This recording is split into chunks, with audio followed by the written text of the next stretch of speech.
Hi, I'm Kyle. I'm Josh. This is Two Guys, One Car. Welcome to our car. Dude, it starts with Two Guys, One Car. That's the name. It should start It's with welcome the to our car. name. No, but it has to start with Two Guys, One Car because that's the name of the thing. Just get in the back seat. Right along with us. Okay, welcome to the sequel, I guess, of Who is Josh? Now we're going to ask the other question, who is Kyle? Mm-hmm. Just giving a bit of insight and a bit of depth into yourself, Kyle Epplett. I've obviously known you for just over 7 years, coming on 8. When's the day? December. Oh, orientation. Orientation was Orientation. November or so. So I was like, how do you know it's 8? Yeah. But yeah, so known you for quite a while, know you pretty well. Obviously there's still a lot to you. That's why I hang out with you, because you challenge me and you pose some sort of mystery. You hold a mystery. I find that intriguing.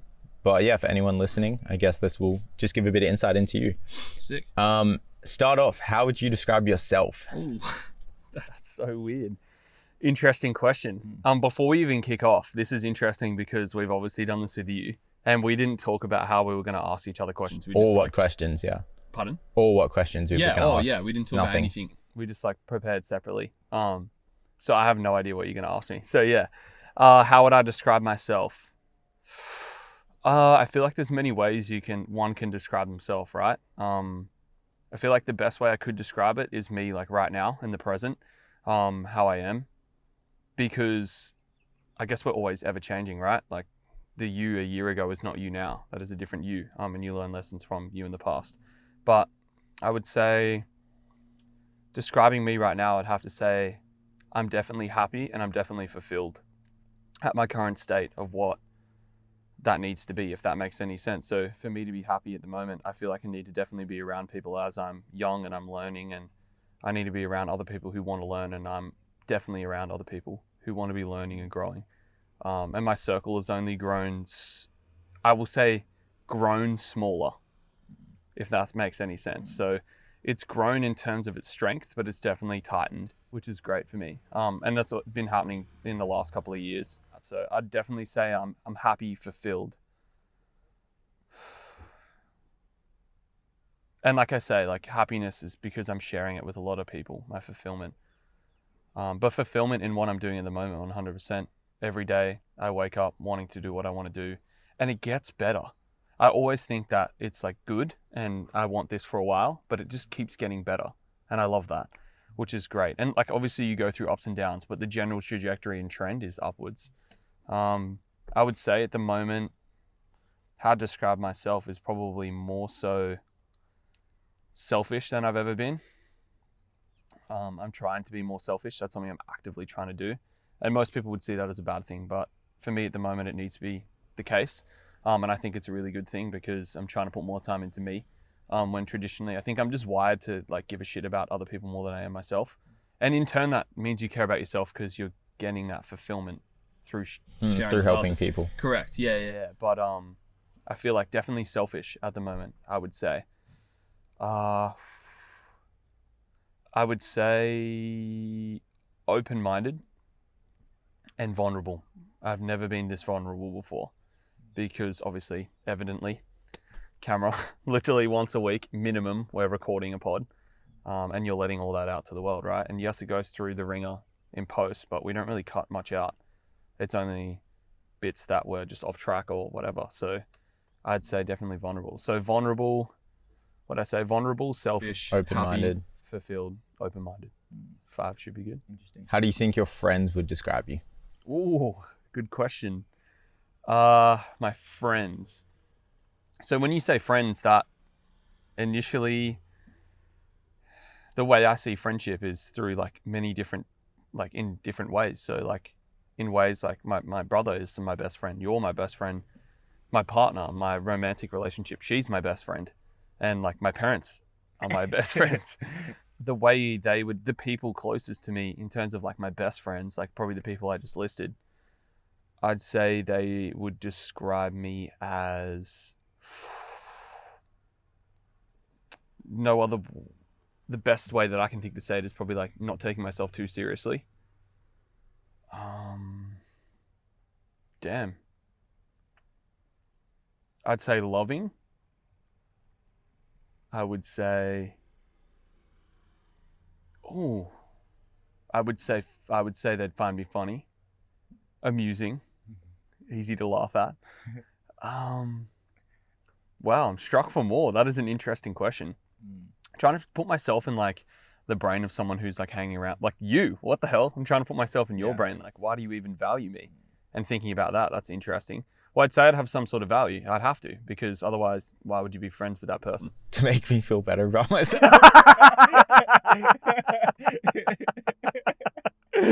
Yeah, I'm just a little thing that you can just That's your value. put on. Yeah, that's my value. Yeah, I'd say that. Yeah, no, and good answer. The reason I asked that question, I like to ask people that question, is because first of all, you describe yourself, what you think of yourself, and then you describe what you think your friends think of you. And it's beautiful because the two ideally should align, because that means how you try to hold yourself and what you think of yourself translates to how you behave and what like you think your friends think of you.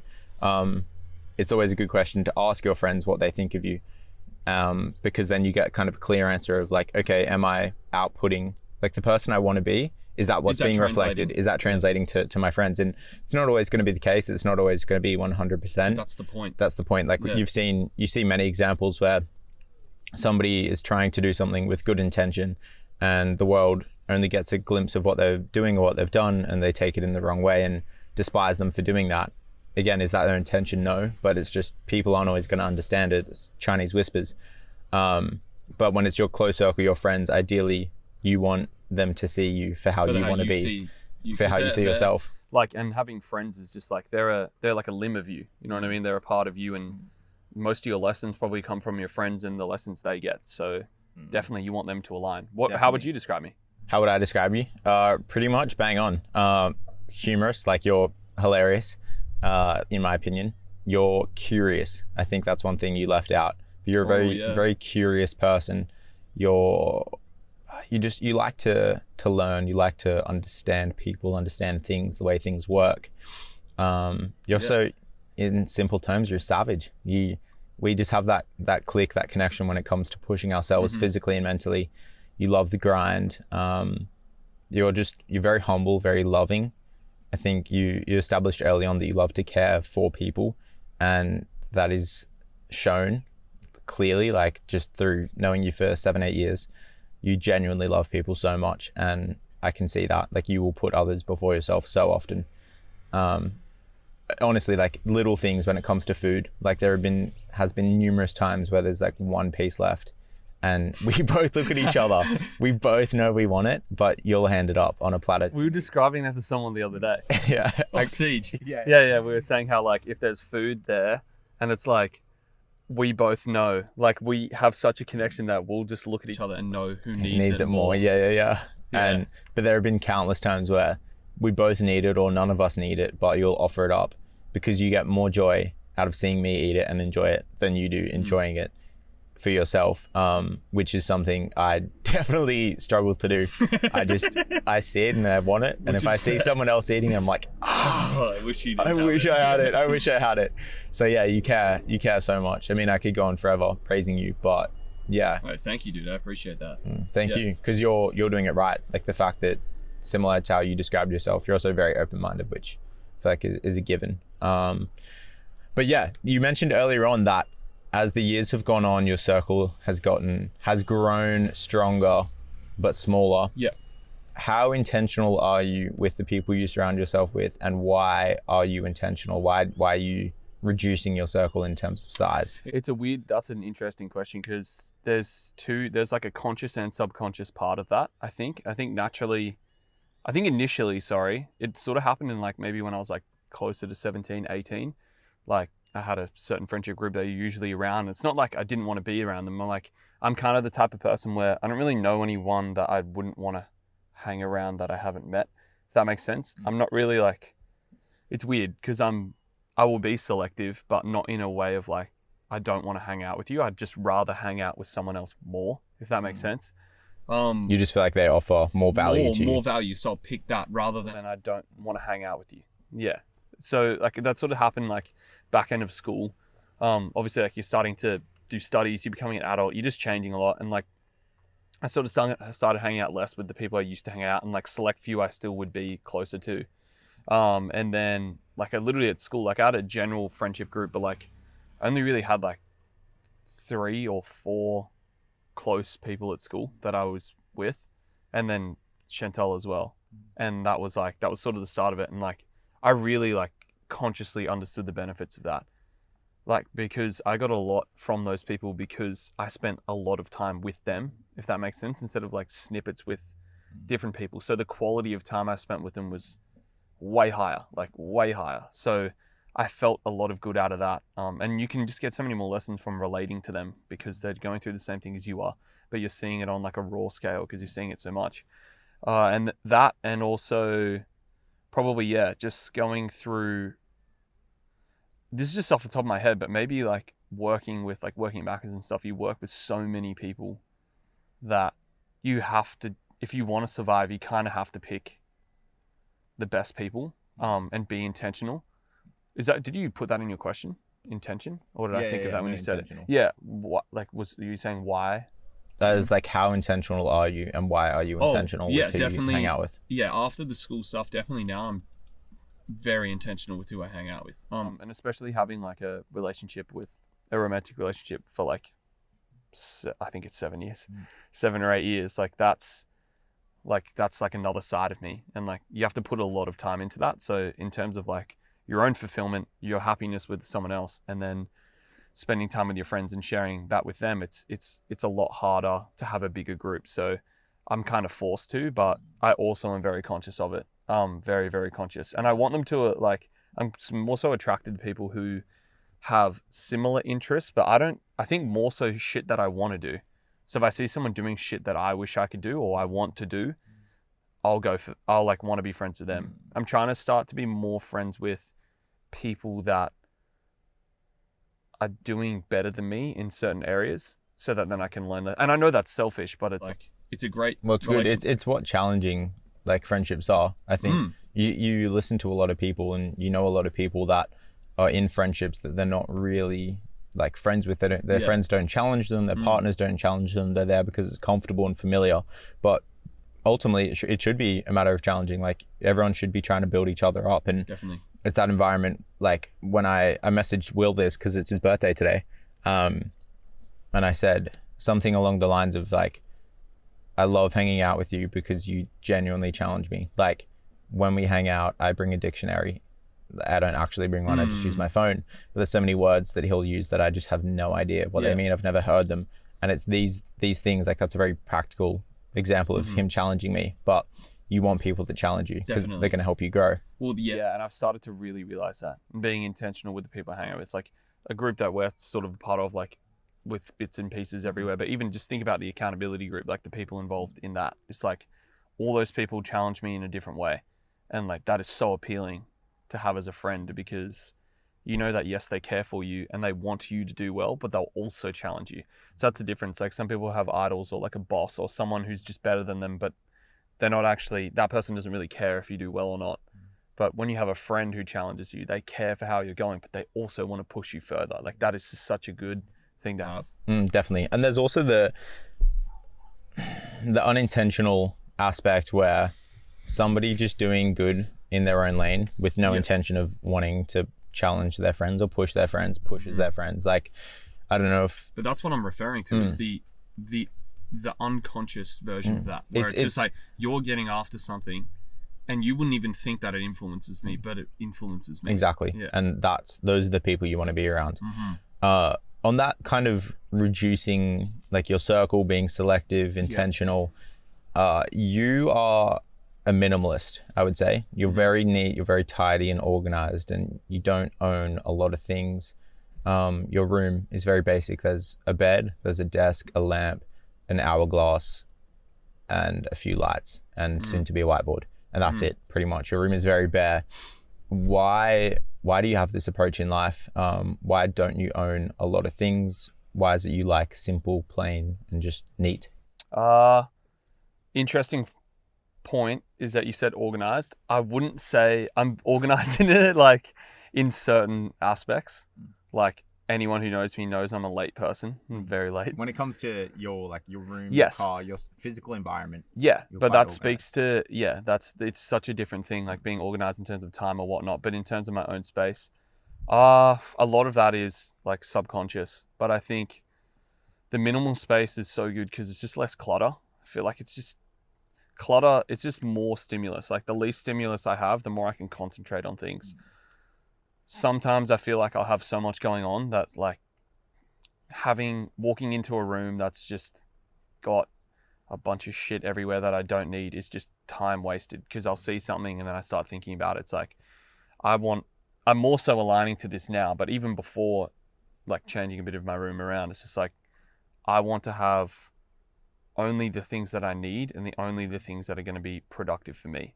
I think also just having like a space that you appreciate and like is a good thing. And I just guess I'm just minimal like that. I don't really like having a lot of stuff. It's weird because I was trying to relate it to how maybe I approach like other things, but I'd actually, most of the time I have my fingers in too many pies, but which would be the opposite of being someone who's minimal. So yeah, I don't know. It is a bit weird. Like I do kind of just have everything in order. That's probably it. I do like order. Order is a nice thing. I think order is just peace. So having peace and just not being chaotic. Like if you're like working a chaotic life and you're running around like crazy, having order at some point in your life is just good to balance you out, right? And having the order like in my room, in my space is very, very satisfying and rewarding. Like if I can come home and there's just nothing to clean, it's just all there neat and tidy, I can come into that, it's just settling. But I think a lot of people can speak to it. I think we spoke about it with Fudge a lot, like coming into a room that's just cluttered. And I think we've just spoken about it, how it's just like, you just come into a room that's cluttered and then your mind's cluttered because your room's cluttered, you know? I don't know. I just think it's like everything should start from, this is like a real close thing to me, is like everything should start in your house. I think I get that from Jordan Peterson a lot, like JP. He talks about that heaps. Like, I think I had that idea beforehand, but then like he sort of talks about it a lot and that sort of evolved the idea of it in my head. But having your house in order. So my relationships like with the people in my house, my living space. So my parents, my brother, my room. Like anything that's in my house, I need to have a good relationship with, because at the end of the day, that's home base. So having intention and setting, like starting there, if that makes sense. So if that's not in order for me, nothing else is in order. So I think it just needs to start there, and maybe that's what it stems from. Yeah, interesting. Chris Burkhardt, he says all the change needs to occur before you leave your front door. He speaks about people that are lost and want to find themselves through traveling and, you know, their job, their career, somebody else in their life. But he's like very adamant that all the change has to occur before you leave your front door. You know, if you want to be like accountable and responsible, that person needs to be inside of you before you walk out the front door, because you're not going to find it out on the street. Totally. You're not going to find it in a different country. And yes, whilst you can learn lessons traveling, I'm not saying that. I'm saying don't seek all these things like externally in terms of through a job, through a relationship, whatever it is, through a career. Find them all before all of that. Well, it has to be grounded. It's definitely ripple effect too. You know about all the people who are in business and stuff, and they spend a lot of time away from their home, and it creates dysfunctional marriage, creates dysfunctional relationship with your family. It's like, well, then what are you actually living for? Doesn't make sense. You're trying to escape the dysfunction that lives in your house. So even though the world's telling you that that's successful, you're being successful and you're acting successfully, you're actually not, because you come home to what actually matters and what's real. Because that's real. Your job might not be real tomorrow. Like your family's real. It's always there. Obviously, like that's just home base. So if that's not set in order, it's just delusion, everything else, you know? Yeah. You're very big on order, and I can see that throughout your life, and we just spoke on that. What is it on the flip side that scares you? What is it that makes you feel chaotic? What is it that you don't like? Like in terms of chaos, which would be the opposite to order, I feel like chaos isn't a bad thing necessarily, because it does warn you, because order, you shouldn't be in full order, you shouldn't be in full chaos. So I think like what I'm afraid of is probably not being in control, maybe, I'd say.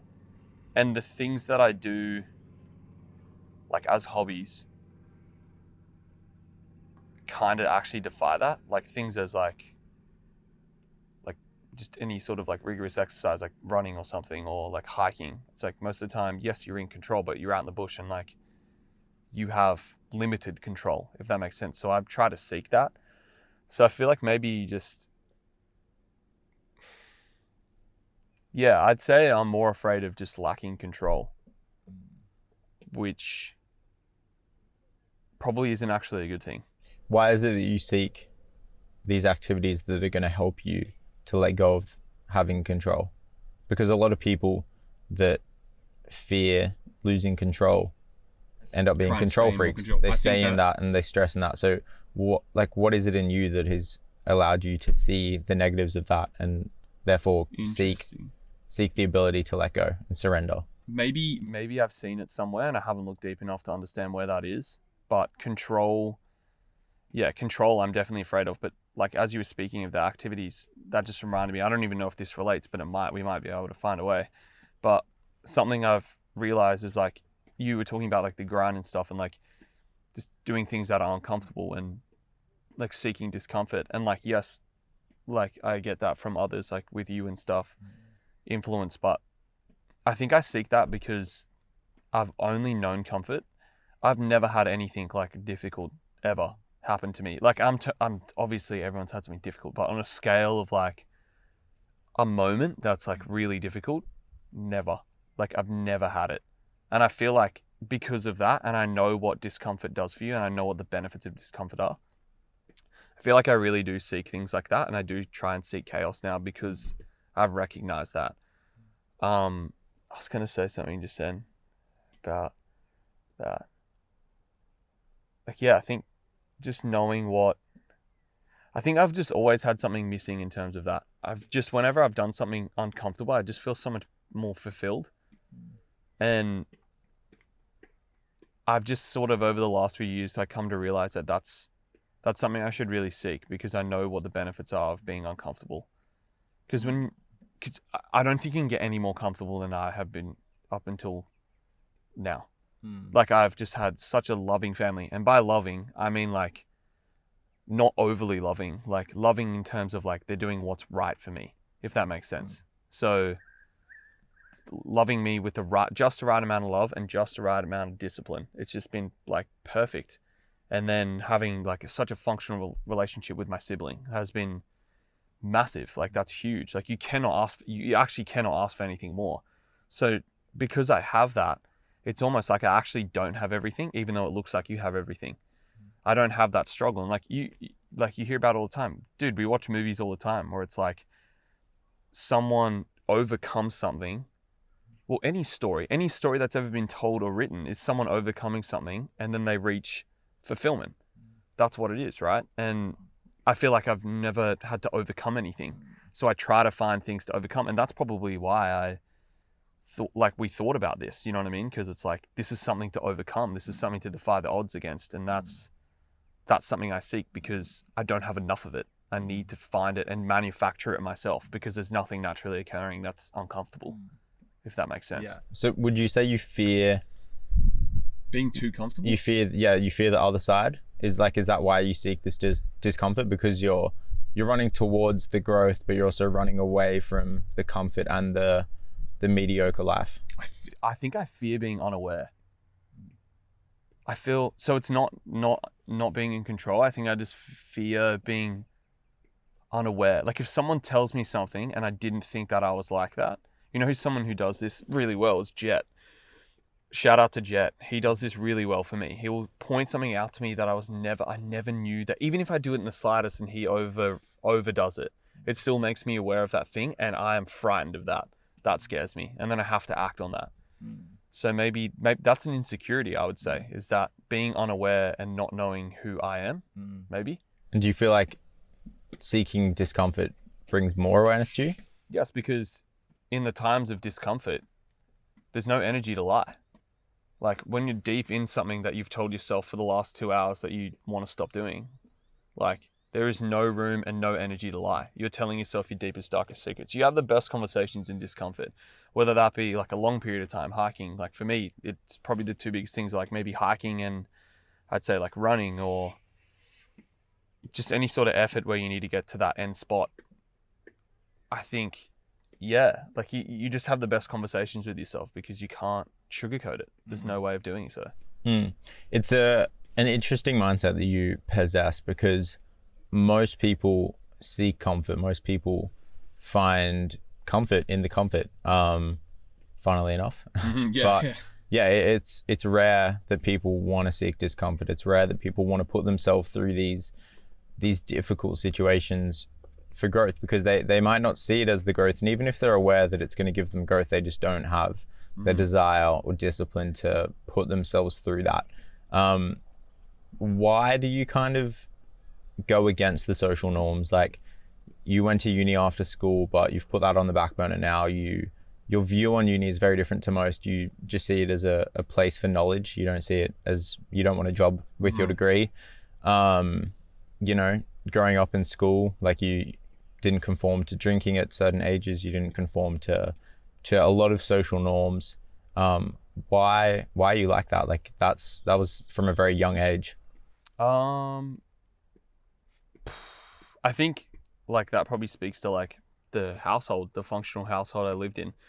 I didn't not drink, like for example, like I wouldn't not drink from a young age because of fear, or like I wasn't afraid of drinking or anything like that. It was more so just like I just knew it was, look, like by my upbringing, by my influences, like my parents, like I just knew, they taught me like it probably wasn't the right thing to do just because of what it can bring to you, not because don't drink because I told you to. You know what I mean? It's like, don't drink because then that becomes your recreational thing, and then it just goes further. Look at what it looks like, you know, giving an example and stuff like that, and showing why you actually shouldn't drink, not just because.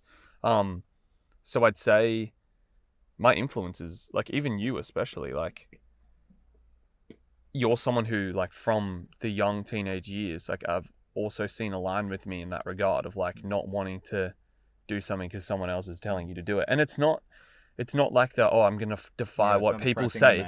No, it's not saying like I'm oppressed. Like I'm not oppressed. I just told you that like I'm like freaking, I've got everything you ever need. But it's just more so like, why do something because you're told to do it, right? It doesn't make any sense. Like, do you really want to do it? Like, where is it going to get you? You know what I mean? I think having those influences, like, yeah, my parents definitely, and then also you, and also you and my parents definitely very direct, but I'd say Siege would be like the most indirect. So she teaches me lessons even though she's not trying to. Just the way she lives. Yeah, the way she'll live and the way she approaches things, the way she breaks things down, that teaches me a lot, because we're very different in that regard. She's a straight arrow, so I learn a lot from her actions, if that makes sense. So I'd say that. Yeah, no, that's cool. What gets you out of bed in the morning? Like, what you've clearly established that, you know, you're open-minded, you're curious, you have a desire to seek discomfort. What is it that drives you each day? Like, what do you want to get out of life? Obviously, you talk about fulfillment a lot. Yeah. But like, why are you getting up out of bed to come here and do this stuff? Well, I think like first thing that comes to mind is just like, well, the word a lot, like heaps of stuff. And I think that's over time, just like building that, you know, through your effort and then like the other side's effort too. But definitely people, like having others around me, like I think like not people being dependent on me, but like, yeah, sort of like having, like putting that pressure on yourself to be a role model for certain people, right?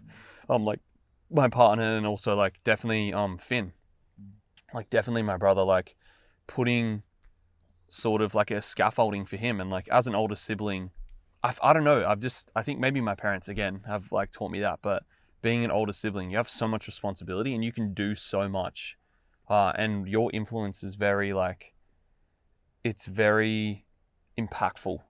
So whatever you do is really going to impact your younger sibling. So that's been a big, and I'm actually blessed to be the older brother, because that's made me be more in line and stay and make sure that I'm being disciplined and trying to be a good role model and teaching the right lessons, and not like telling him to do this and do that, just showing him by example, and letting him like watch me do certain things, and like maybe he takes something from that. It's almost like another tap on the shoulder before you go and do something you're not meant to do. It's like there's the desire to go and do it, and you've had that initial thought of, oh, I shouldn't be doing this, but then once you've passed that, then there's the other tap of like, you do this, like what does that tell Finn? Yeah. What does that show your younger brother? Yeah. And then that probably Definitely holds you back. Oh, 100%. That I'd say Definitely just the desire to share stuff with people. Like at the end of the day, like if I look at like what I'd want to be doing, if there was no such thing as like this desire, innate desire in us to like do better and like make some sort of impact, like heroic impact on the world, if that wasn't there, like the thing I'd want to be doing is just sharing time with people. So I think just like, yeah, getting up and doing things so I get the chance to share that with people, if that makes sense. Also probably like earning my, not vices, but earning like my luxuries or whatnot, like earning that time with my friends that I get to kick back and like just pig out on a feed with you, or like just go hard at something. It's like I need to earn that, and I think that's what's starting to get me up out of bed now more than ever, is like earning those good moments. Like you can't have the good without the bad, so I feel like I need to put myself, not bad, but like without a bit of struggle, you know what I mean? You got to put yourself in the grind, and just like then your good moments are going to be so much more rewarding and actual. They're going to be more there, you know? Had something else in my head. It's also like, I'm starting to realize like if I don't get up, like metaphorically get up and get going, what's the other option? It's just like horrible existence of just spiral. So you kind of have no choice. Like, in getting my head around, it's like we all have that desire to go make some sort of impact. And by impact, I don't mean on the world. Like I mean like literally in your circle. Like have some, like 3 people you may impact in your whole life. It's like, look how much good you've done, and think of what they can do, and then move on to the next few people. It's not about making some sort of, look at me, I'm this person in front of the whole world and everyone knows who you are.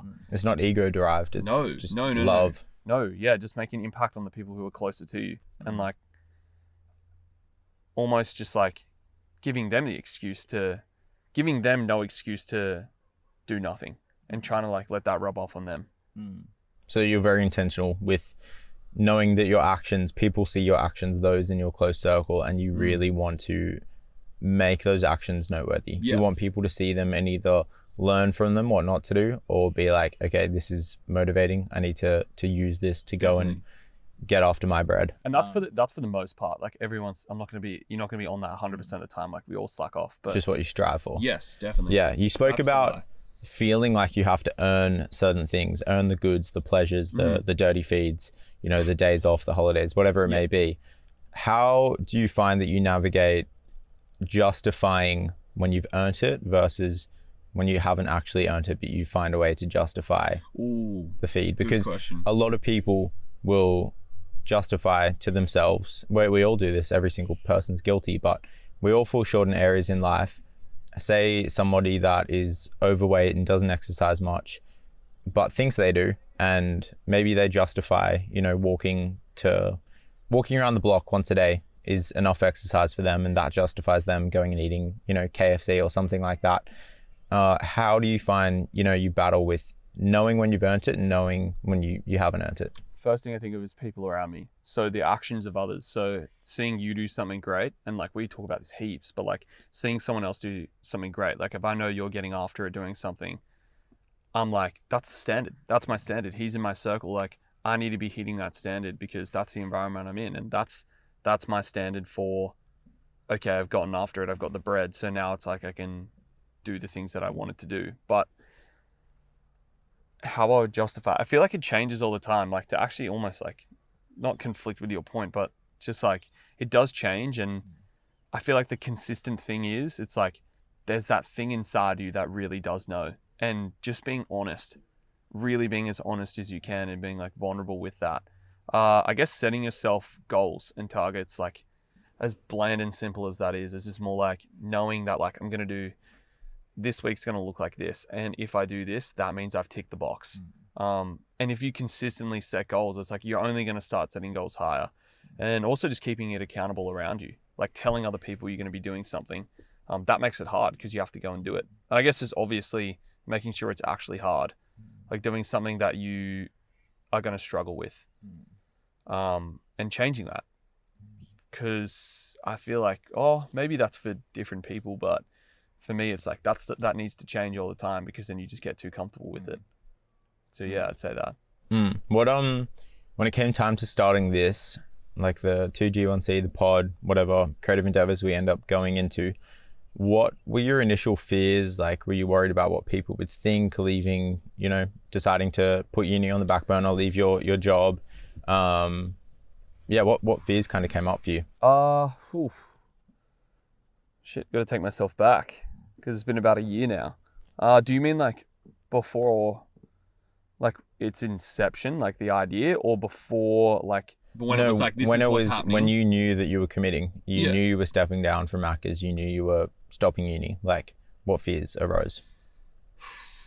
There's always like, we want to impress people, right? Like all humans do. And it's really hard to get to the point where that doesn't affect you at all. So there definitely was some hesitation in terms of what are people going to think. Like that's always going to be the case. It's hard for me to think of a world where that's not the case. It's just about almost like the level that impacts you. It didn't impact me greatly, but it's definitely a thought I had. So firstly, my parents, not that they wouldn't want me to do it, but it's like just their thoughts, because it carries so much weight. And because they're a different generation, it's hard to understand this sort of thing.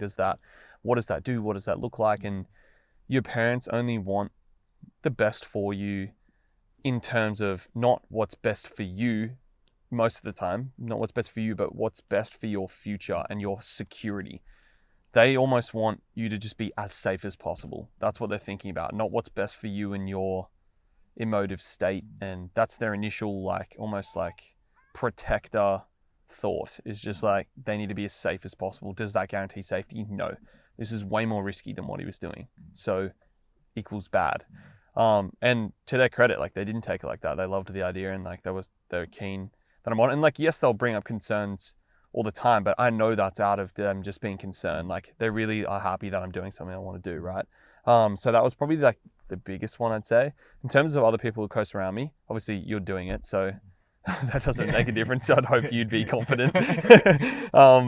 Then Siege, no doubt she'd be over the moon with that, which she obviously was, and thought it was freaking nuts. It was so weird when I think I remember it was in the car. I was like, oh no, I came home from our conversation about it. Whoa. And then I was because I'd meant to do it before, because we just talked about doing something eventually down the line. So we talk about it, and me and Siege would just hypothesize about it. And I was look, this is actually going to happen. This is what it is. And I was I've been thinking about this for weeks, and I thought it was good that I just internalize it and really sit with it and think about it.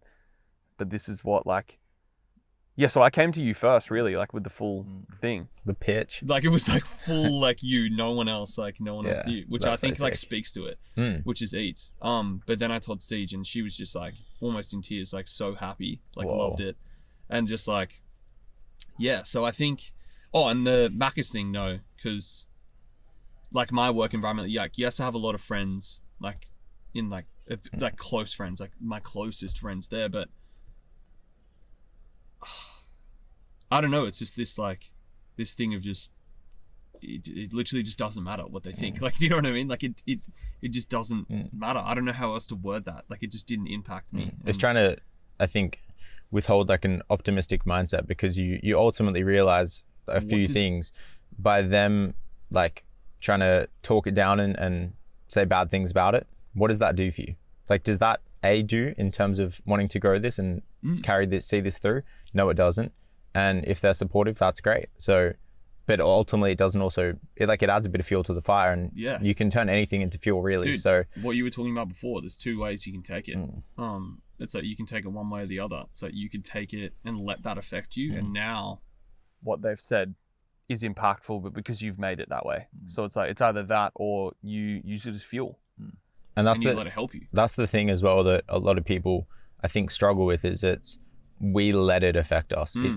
It's not their actions that affect us. Like we choose to let that affect us. Definitely. And like some people are more sensitive than others. That's a given.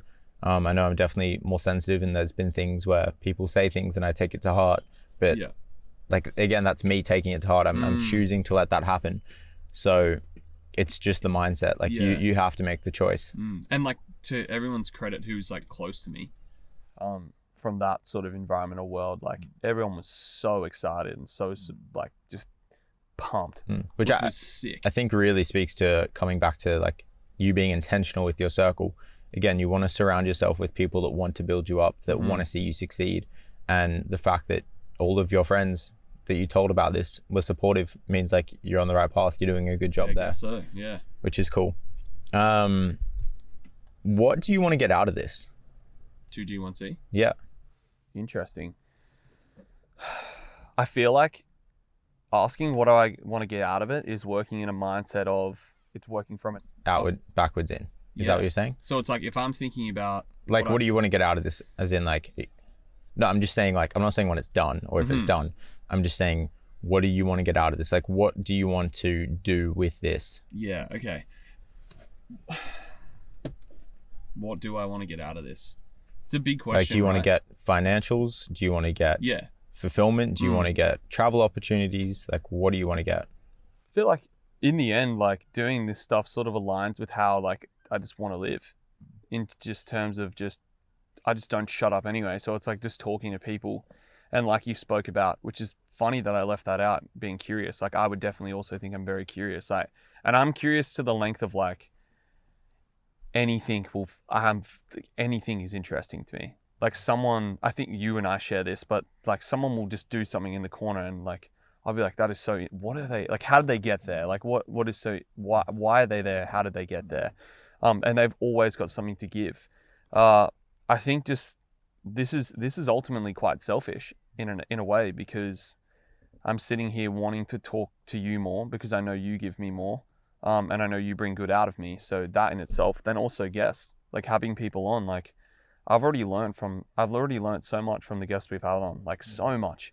And having those productive conversations, like if this is my work, like building me, like directly building my person rapidly every week, like that is just like, how can you say no to that? That just aligns with exactly how I want to live. So selfishly, I want to get a lot of development out of this. I think that it's going to enhance my like already like decently strong attribute of just being curious and wanting to help.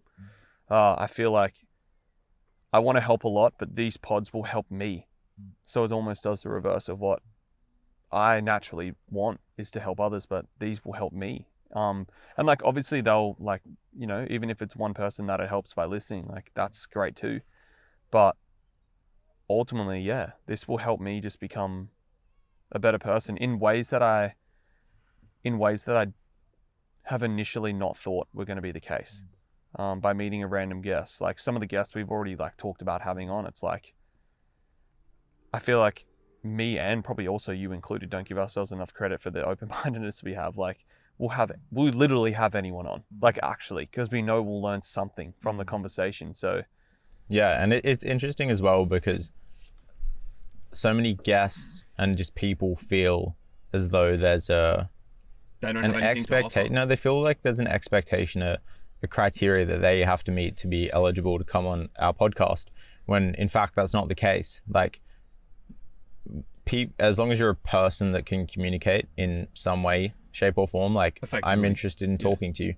You don't even have to be effective. Like I would talk to, again, that when I say effectively, I mean that's like kind of subjective, because I would argue, like I said before, anyone who can talk about something is effectively communicating, and I'm learning something from that. Yeah, so it's really, I think the open-mindedness that we both possess is like, I'm grateful that I'm open-minded, and that you are as well. Yeah, I just want to continue doing that. If that's an answer to that question, is like I just want to more do that in my life.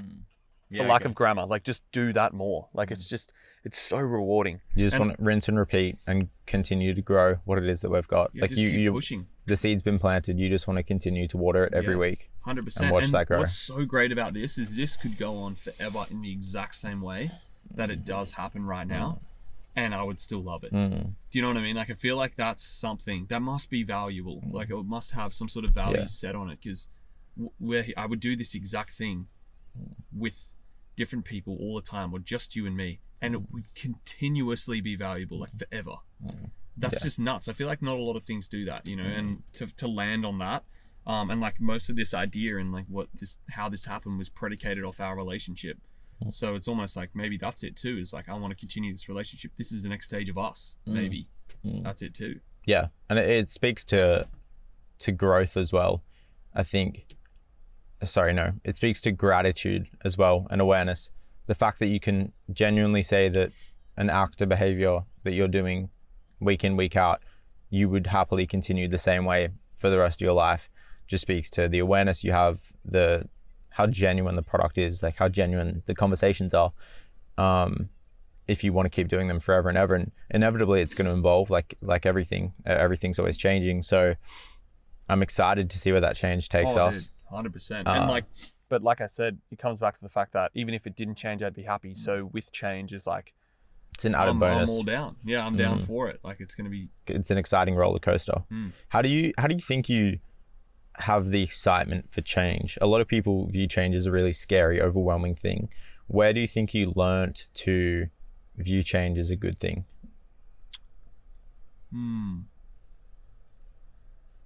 I think that starts from you being open-minded, change, and wanting change. It does feel unnatural a lot of the time until you teach yourself that it's not. But yeah, I think it's definitely stemmed, in terms of change, me wanting change, for me, that stemmed from open-mindedness and understanding that, like, it's almost dropping the ego. Like, if you're afraid of change, you're basically saying, I'm happy and this is perfect. You're saying what you have right now is perfect if you're not willing to change. Really, because it's like, you're happy with what you have and you don't want to change it and go any further.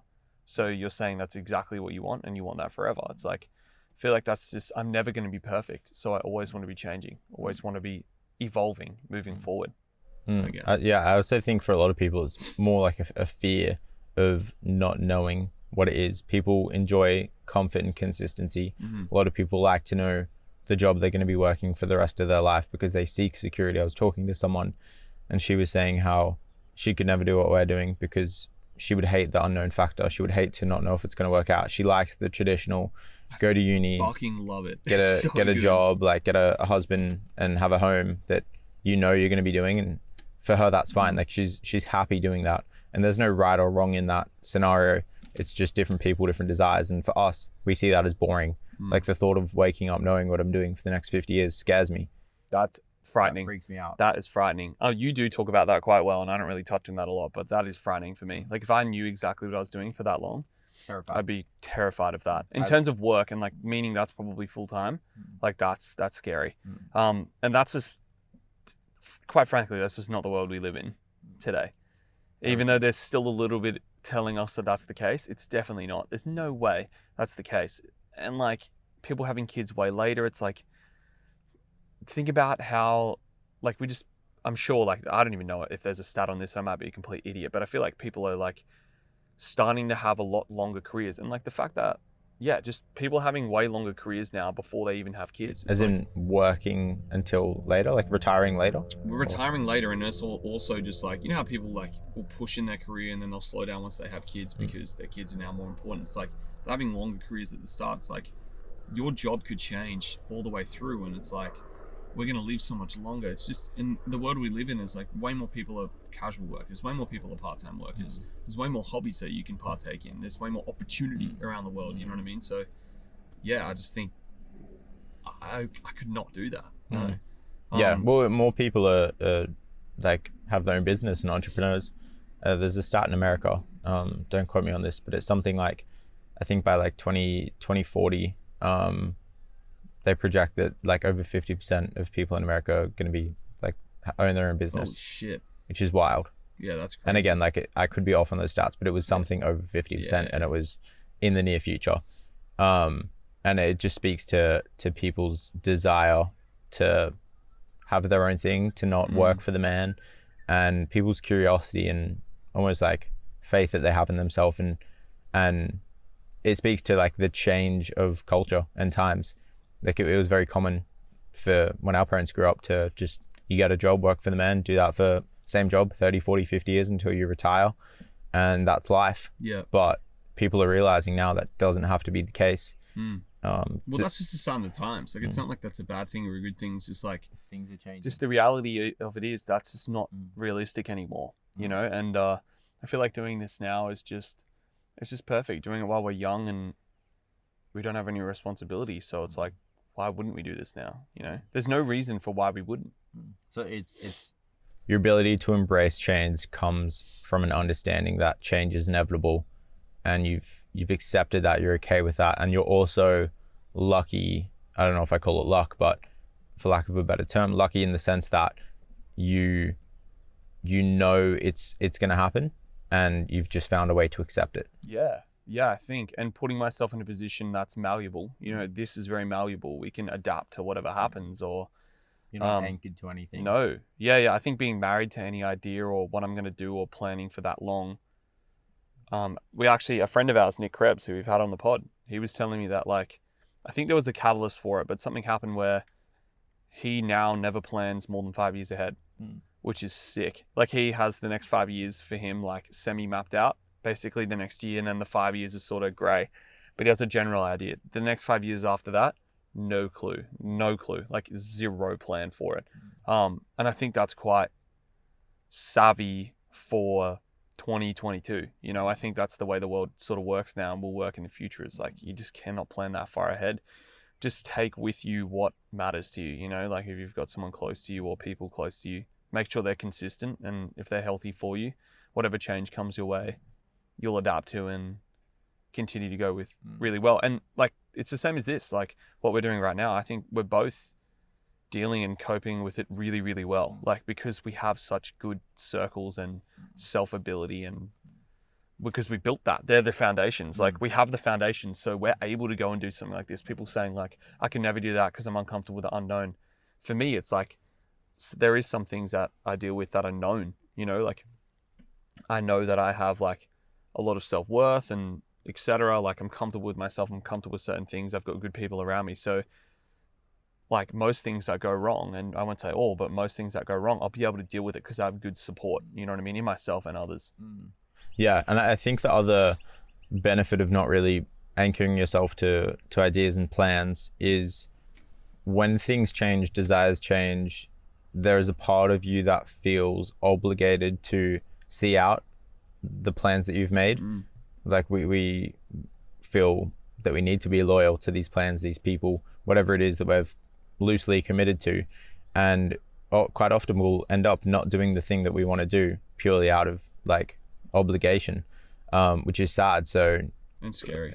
Just having that open mind and being like, maybe I'll do this in 2 years or 5 years, whatever it is, but maybe I won't. Like, I'm going to see what life is like, then see what I want to do, and kind of listen towards that. So yeah, it's interesting. I think you've given good insight into like who you are, like the kind of person you're on. I think a lot of what we've spoken about, people can gather that you've just developed throughout your life, your early years, your teen years, through the things you've done. We've spoken about Macca's too many times. People know how valuable that was for you and that growth time. I want to fast forward. When you think about your mortality, what comes to mind, and what does that scene look like for you? What do you mean, like in terms of your death? What does my death look like? Yeah, what does you dying look like? Like, what's the scene there? Whoa, that's an interesting question. I think I know your answer to this, but to get insight, please share. It's got to be with like the term of my death. So like leading up to my death, or like as I'm dying. Like, as you're dying, like what's there? What does that look like? definitely the people I love, you know. There's Siege, there's you, there's hopefully not my parents, because that would be horrible for them, but like my brother, you know, like my people closest to me. And I hope it's in a reflective manner. Like I hope it would be in a way in which we're celebrating almost like the things that I've not done or not even achieved, just been a part of, if that makes sense. Even if it's just like you show a photo of like one time when, you know, all these people who are around like 10 years ago at some place doing something, it's like I would just want to be thinking about that, and not thinking about what those people will lose if I die, just thinking about like what we've done together. You know what I mean? In that sense. And, you know, you can't tell if it's going to be a peaceful or a painful death, right? But I would hope it would be peaceful in sense of like, I find peace within myself in saying that I did as best I could, and almost made an impact on certain individuals, and seeing that succeed, if that makes sense. Yeah, that's a beautiful Does that answer. answer your question? Yeah, definitely. It's again, like it's an interesting question to ask people, because our death is not something we consider often. There's things that spark it, seeing somebody else die that's close to us, and going to a funeral, and you start to question it a bit, and maybe you think about it for a couple of days, but quickly passes with the thoughts of the world. But what's cool about that question is it forces you to think about what you want. And your answer there kind of labeled like what it is that you want, and it's to know that you experienced life, I would say. Like you said, it's not knowing what you've done, but the things you've been a part of. Yeah. It's what your experiences were. And again, just circling back to sharing, you want to share that with those people that matter most to you. And I wasn't picturing myself at like 80. I was picturing myself at 80, 60, 40, 30.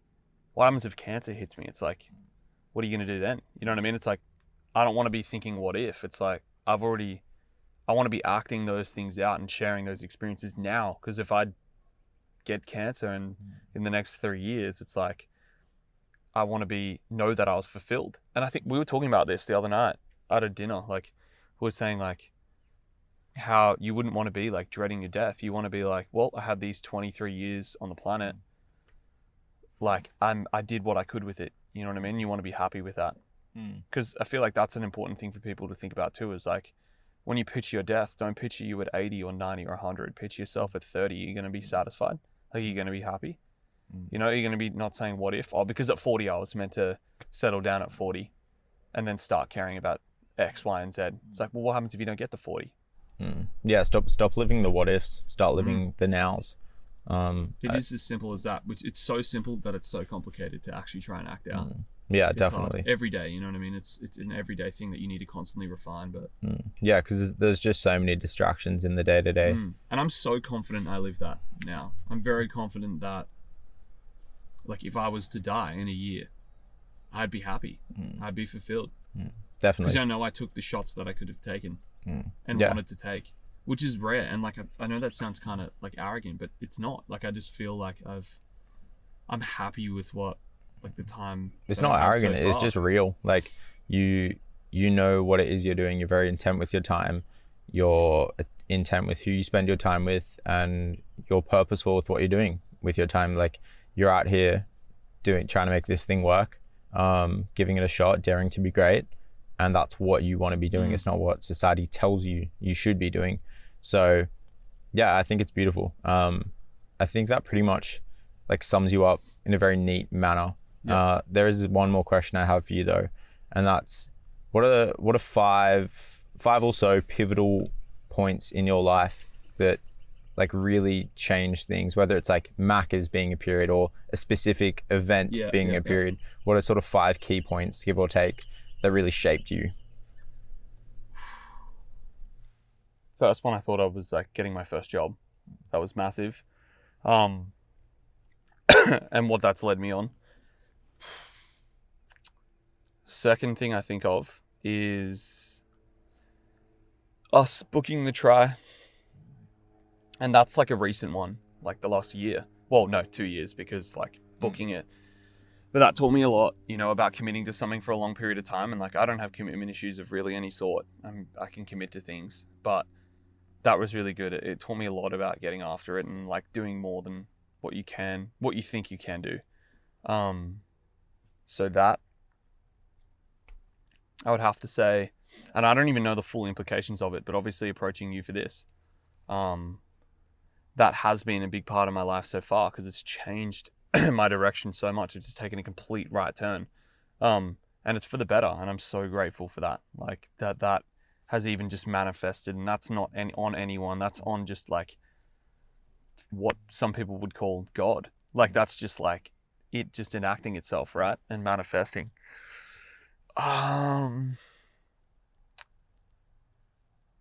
Like shit.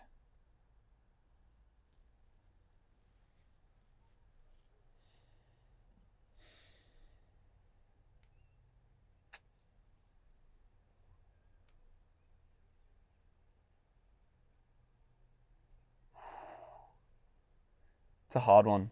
The one thing that I thought of first was like, definitely, I'm trying to think of a specific moment. I don't really think there is one, because there's so many, if that makes sense. But definitely like having Siege, like that is just like, I'd be a completely different person without her. I would just be so different. Like, and I say feminine, having a feminine touch, like from like getting that from her, but I don't think any feminine touch, like her feminine touch is just, I just align with it so much. And maybe that's now because I've lived it, but just having her there through just every choice I've ever made, like, not that it's like they've been hard choices, but it just makes it so much easier when you have someone there who like helps back it. And it's just all the little things, you know what I mean? Like day in, day out, just having that person there who's literally like a part of you and making decisions with you, like that's been like the most impactful thing for me.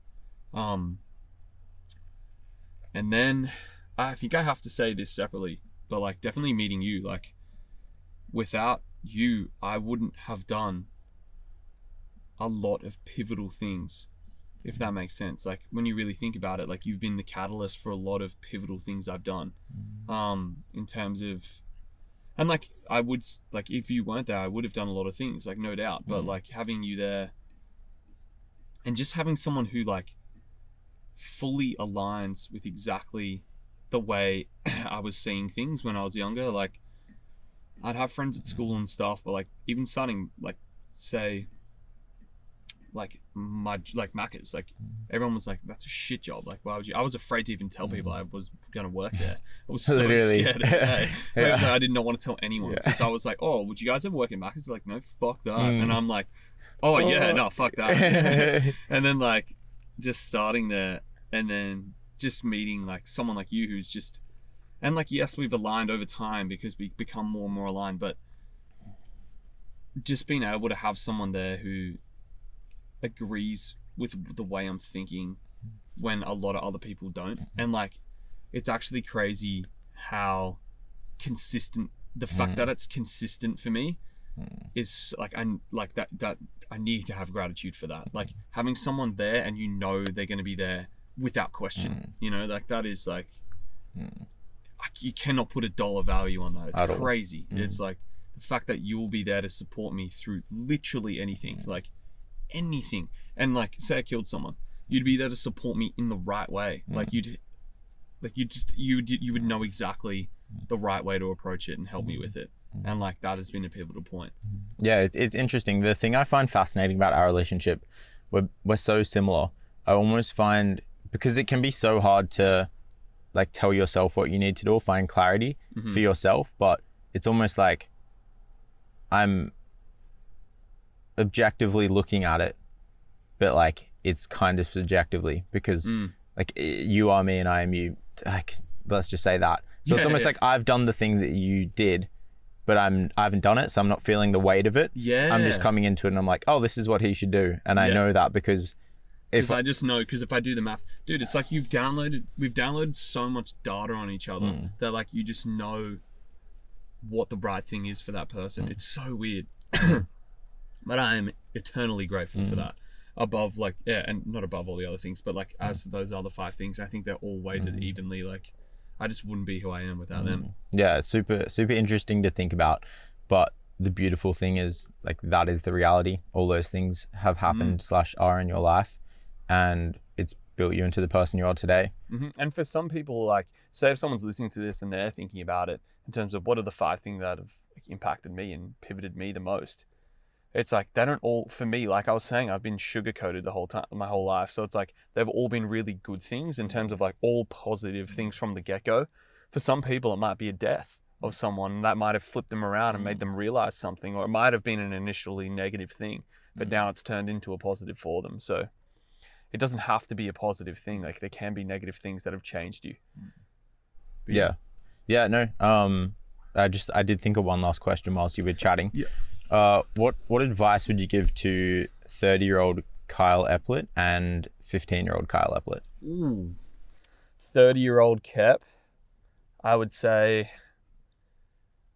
stop being so comfortable with all your success, you bitch. I love that. Yeah, just like, I feel like as we get older, we just get more reluctant and, you know, we get less, for lack of a better way to like describe it, as less childlike. Because when we're a child, we're so curious. Like, I'd say to myself, stay curious, stay open-minded, stay open to change, stay as egoless as you can. You know, as you get older, you feel entitled because you know more.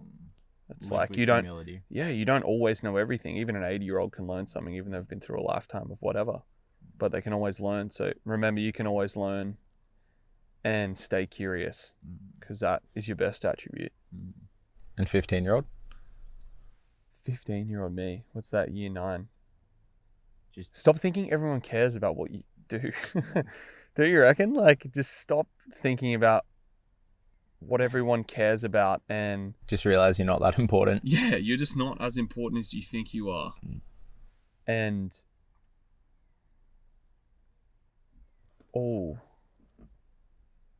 stop thinking that just because you are academic, you're smart. That's wrong. I learned that when I was younger. It's like, just because you're naturally academic does not mean you're smart. Like, shout out to Fep. He is like one of the most least academic people I know. Like my brother, he is not academic at all. Like, not at all. But he is like one of the smartest 17-year-old kids I know in terms of the way he sees things. And like, smart and academic are not the same thing. I think that's what I'd tell my 15-year-old self, because I thought I was the shit just because I could get 100% in an English test. Nah, mate, you're an idiot. That's it. Yeah, sick. Thank you for that. Dude, thank you. That was cool. Yeah, it was interesting. It's cool seeing the kind of different approaches that we had over these two podcasts. Yours was very open format. Mine was more lineal. Yeah, and I think that kind of speaks to us. Like, again, speaking of your order and your structure. You're way more creative than me, but I'm more structured. Yeah, I think. I'm way more flowy, I would say. I just kind of do things. Let it happen. And there's pros and cons to both. Definitely. But I think as I was talking, I was like, oh, should I dive into the childhood and should I do this and should I do that? And I was like, I'm just going to do what I like to do. And I think in all of that, like listening to all of that, yes, I didn't ask about specifics from your childhood, but you can take from everything you're saying what your childhood, you can create an imagination, a vision of what your childhood was like and who you were. And like all you had to say was you had a loving family to answer so many questions. Like that gives us such great insight into your childhood. So yeah, I think there's a lot to be unpacked there, but dude, 100%. It was great. I actually learned a lot speaking to you about this. Yeah. We've never kind of had a conversation. Yeah, we've never actually done this because we're kind of just like going. Well, how often are you sitting with your best friend saying, tell me about your childhood. Tell me about your life. What was it like? Yeah, you're never really doing it. So I would actually have to say challenge of the week this week is to find your best friend or a friend, sit down with them and actually have a very similar conversation to the one we just had. Well, even if you record it, because it feels a lot more formal when you record and just no one ever sees it, but you two, like you can talk shit, do dumb stuff during it just to make you feel comfortable, but just record it because then you're almost forced when something's recording to be more not aware in it, you know what I mean, in the conversation and actually listening and having a conversation, because it is important to be an interviewee as it is important to be the interviewer. You know what I mean? They're just as important as each other. And I think you almost force yourself to articulate things in a way where someone could just chime in and pick up what you're talking about. I think like it's a common thing among best friends to have their own dialogue, have their own way of speaking to each other where nobody else understands, because they're always using inside jokes and references. And yes, like we probably definitely do that in these podcasts, but less so. And I think it's because I'm consciously aware of like, okay, if old mate Joe Schmidt was listening to this and doesn't know any of us, and is he going to understand what we're talking about? Yeah. So I keep that in mind, and I think the way you articulate and describe things just becomes a bit more like broken down, and I don't know, I find it better for I think it's good. No, that was awesome. We should do more stuff like this. Yeah, I really like this. Like however these, like whatever like constant comes out of these sort of apps, we should do more, especially when it's just you and me. I rate it. Definitely. All right, signing off. Love you all. 2G1C. Catch you in the next one. Bye.